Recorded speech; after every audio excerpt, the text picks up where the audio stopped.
Nous accueillons à présent sur ce plateau M. Jean-Eudes Bopin, président fondateur d'Africole, donc qui vient depuis 3 mois de se lancer dans l'aventure africaine. Et donc vous allez nous raconter tout ça. D'abord, Africole, qu'est-ce que c'est? Africole, c'est une offre globale en machinisme agricole.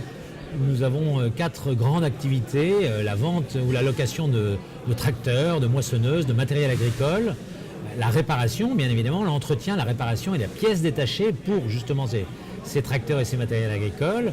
Et puis ensuite, 2 autres activités connexes, c'est la formation, bien évidemment, et puis la prestation de services. Quand les cultivateurs locaux ne peuvent pas se permettre d'acheter le matériel, on leur propose de faire à leur place, de faire de la prestation agricole.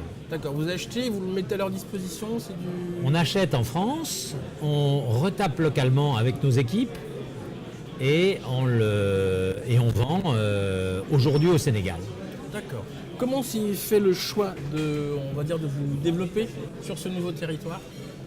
Alors le choix, c'est qu'il y a une carence en matière de machinisme agricole en Afrique subsaharienne. Et nous avons choisi le Sénégal parce que c'est un pays qui a un gros potentiel agricole et un pays que j'aime beaucoup parce que j'y suis allé quand j'avais 16 ans, donc il y a environ 40 ans. Donc vous êtes lancé seul ou avec un accompagnement d'une institution? Aujourd'hui nous sommes seuls, mais nous souhaitons très vivement être accompagnés par les différentes agences, et c'est la raison pour laquelle je suis aujourd'hui à ce colloque, l'AFD, Proparco, Business France, bien évidemment, et d'autres encore. Nous ne demandons qu'à être accompagnés. Alors, vous allez nous raconter un petit peu concrètement comment s'est fait une fois que vous avez pris la décision, comment est-ce que vous avez installé une équipe sur place, les choix que vous avez faits? Alors, quand nous avons décidé, nous avons d'abord créé la société en France, la holding en France. Nous avons fait un tour de table, Love Money, pour aller trouver une douzaine, 13 très exactement associés. Et ensuite, nous avons décidé d'une stratégie ensemble sur lancer dans tel ou tel pays le business qui était le nôtre. Donc 13 associés sur place? 13 associés ici. Ici, d'accord. Ensuite, nous avons recruté une équipe localement, donc en commençant par le Sénégal, le premier pays. Et aujourd'hui, il y a 7 personnes qui travaillent à Saint-Louis du Sénégal, avec 3 tracteurs, le matériel qui va derrière, donc en prestation de services, et notamment pour la récolte du riz qui arrive. D'accord.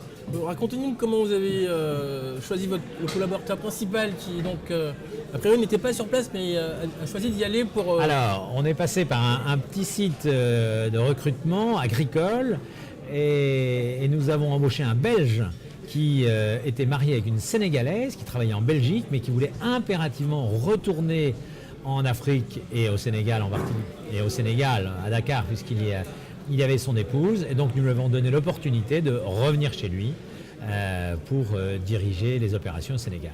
Voilà. Donc là, ça fait bientôt 3 mois. Est-ce qu'il y a eu des belles surprises ou des points d'attention? Il y a des très belles surprises.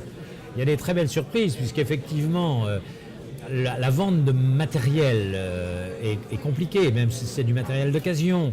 Il faut d'abord avoir la confiance des Sénégalais. Le Sénégal n'est pas un pays très facile, mais nous avons eu nos premiers succès en matière non pas de vente, pas encore, mais de prestation de services, de location de nos tracteurs et nos matériels pour faire les récoltes et pour faire les charrues, pour emblaver les terres. Bon, on va terminer. Est-ce que vous avez un message à faire passer à quelqu'un ou peut-être une institution dont vous attendez quelque chose? Oui, alors le message, c'est pas au secours, hein, mais c'est passons des discours aux actes. Qui va me téléphoner demain ou m'envoyer un mail pour me dire oui, vos activités nous intéressent, on est susceptible de vous accompagner d'une manière ou d'une autre. Ce n'est pas strictement de l'argent que nous avons besoin, mais c'est d'un environnement, d'un accompagnement pour le développement de l'agriculture en Afrique, pour produire mieux, plus, et pour pouvoir nourrir toute la population africaine. Merci Monsieur Libopin. Je vous en prie.